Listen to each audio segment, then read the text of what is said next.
Earl looked up from his lunch and smiled. Right on time, as usual. He opened the door to his little one-bedroom shed and found Candace standing there with a coffee for her and a latte for him. He could smell the cold foam from here, and it made him grin as she held it out to him. Cold foam, just the way you like it. I also found that Daryl Childers novel you were looking for, she said, taking the paperback out from under her arm. Earl was surprised, but pleasantly so. He'd been looking for this book for almost a week, and the fact that she had found it so easily had really surprised him. Online, it was going for $70 to $80 a copy, but he doubted she had paid that much for it. Having a friend who owned a second-hand store definitely had its benefits. "That's amazing. What do I owe you?" he asked, as he reached out to take the coffee and the book. "Oh, don't worry about it," Candace said, as she took a sip of her coffee. "It's just something I had lying around the shop."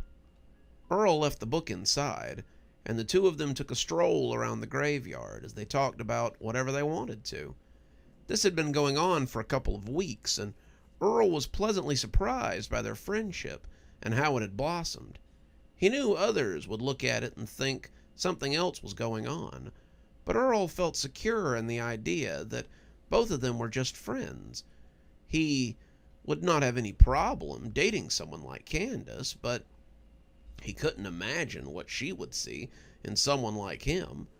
Earl was just the gravekeeper, and Candace was a sophisticated woman who dealt in antiques and other such things. The fact that she was willing to be friends with him was more than enough for Earl. "Hey there, Earl. See your lady is back." Earl smiled and gave a covert nod to Mr. Abernathy, as Candace told him about the older couple that had come in looking for an antique armoire the week before. The idea that she might have her own secrets in a town like Cashmere never even occurred to him. In the end, they just opted for this old refurbished credenza that I had in the back since opening day. It's crazy what people want sometimes. "Sounds like it," Earl agreed. "I had a couple sold on a beautiful plot for their mother, but they decided on a much cheaper one with a worse view. I don't think people realize that a great view is beyond price." Candace laughed. "I suppose it does make visits a lot more pleasant." Earl opened his mouth to say something, but turned it into a laugh instead. "Yeah, that's true. So few come to visit, too, so every little bit helps." They were quiet for a moment as they strolled amongst the tombstones. It was nice out today. Summer was winding down, and the days were becoming less stifling. Autumn was on its way, and soon the Halloween decorations would be making a return appearance. It was Earl's favorite time of the year, but it had arrived earlier than expected. This whole year had gone by before he knew it, and soon it would be... What was the year? Earl found he couldn't remember. He supposed it didn't matter. The year would go on as it had for the years before, and if the good Lord willed it, then Earl would still be here to see the next one. He saw Mrs. Malone, the plump ghost in the corner grave, incline her head to him as he went by, and he gave her a little wave as he and Candace turned to walk the perimeter in the other direction. Mrs. Malone was a woman of few words, but she seemed to approve of Earl's new interest. Most of the ghosts that resided here approved of Candace. They knew that Earl would be happier with a new friend, and they were supportive of his choice. Well, some of them were. A few of them, like the faceless shade that hovered over the grave of Edmund Tully, said nothing. Whether they approved or not, Earl did not know, but they kept their silence, and he kept his. "It's so beautiful here, Earl. I don't know how you get any real work done."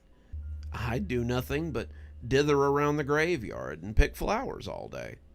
"Not in the summertime, you wouldn't," Earl said with a chuckle. "In the summertime, I can barely get any work done for the heat. But I love the graveyard at all times of the year. I think that's why I was called to work here. It's not the work that calls me, but the people who are buried here. I take care of them in a lot of ways, and they take care of me." Candace gave him a strange look, like she thought he might be joking, but when he didn't laugh, she just looked away and counted the headstones. "How many people are buried out here, Earl?" she asked suddenly. Earl thought about it. "Oh, I'd say about 300 or 400. Not as many as you might think, but then again, we don't have the land or the population for a mass burial like that." "Will there be room for me when my time comes?" A question like that would have been off-putting to most people, but Earl was used to dealing with questions like that and thinking about similar topics himself. He had often wondered who would bury him when his time came, who would put him in the ground when it was his turn to rest beneath the soil. "Of course, but not for many years yet, I would hope." "Me too," Cassandra said, "but one never knows these days, do they?" They stopped beside a stone bench, and Earl felt like there was something bothering her. They'd been having their morning meetups for about 2 weeks, but it was strange how quickly you could feel like you knew someone. Talking with Candace was like talking with an old friend, one of his fishing buddies, or someone he'd known from high school.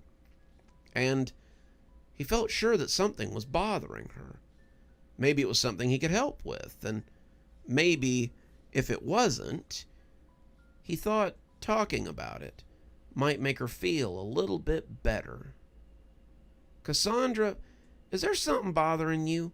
You can tell me. I won't think it's silly or laugh about it."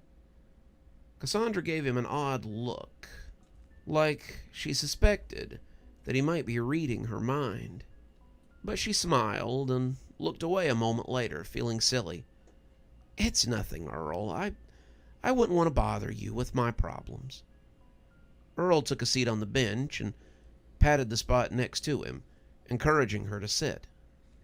"They say that the gravekeeper makes a pretty good secret keeper, too. Who else have I got to tell?" Cassandra seemed to think about it quickly, and then decided she might trust Earl, at least with this. She sat down next to him, settling her skirts as she did so. It'd be too cold for skirts in a few months, and she wanted to feel the sun on her legs before the snow came in and consigned her to pants for the winter months. I have no proof. It's not like I've seen anybody or suspect anyone, but I feel like someone is watching me." "Well, you are a rather attractive young woman," Earl said as the color crept up his neck. "I'm sure there's more than a few men in town who have seen you and thought about maybe asking you out to a movie or a milkshake or something." "No, Earl, not like that. I mean, I feel like someone is hunting me. I feel like when I'm out and about, there's a wolf stalking me. I know how silly that sounds, but it's the truth. Now that the store is doing a little better, I wonder if I might have picked up some secret admirer or a stalker or something." That made Earl feel several different feelings. He was afraid for his new friend, of course, but he was also mad that someone would stalk Cassandra. Cassandra was such a nice girl.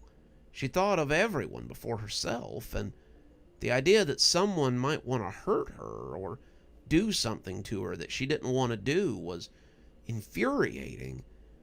It made Earl want to go out right now and track this person down, the same way he might a deer or some dangerous animal in the woods during hunting season. Instead, he just gripped his hands in his lap and tried not to yell when he answered her back. That's terrible, Cassandra. Do you have any idea who it is? Maybe it's someone I can talk to and get them to leave you alone." Cassandra shook her head. "No, but I don't feel like they're watching me when I'm here. I feel safe here. I feel safe with you, Earl. I like to come here and walk with you because it's one of the few times I don't feel like I'm being watched. I don't like those new cameras in town either. They make me feel weird, like it's the same person watching me through the camera, the same one who's stalking me. Earl agreed. He didn't much care for those new cameras either. He talked to the sheriff about them, but Sheriff Guthrie didn't seem to be taking them very seriously. He had thought that the sheriff might have hung them up, part of some new kind of citywide surveillance, but some of the guys down at the general store said it had been a guy in a white van in a uniform with an eagle on it. One of them thought it might be the guy who sometimes lurked around town, but they couldn't be sure. What Earl could be sure of was that he wanted to protect Cassandra. Well, you can come here any time you want. I like having you around.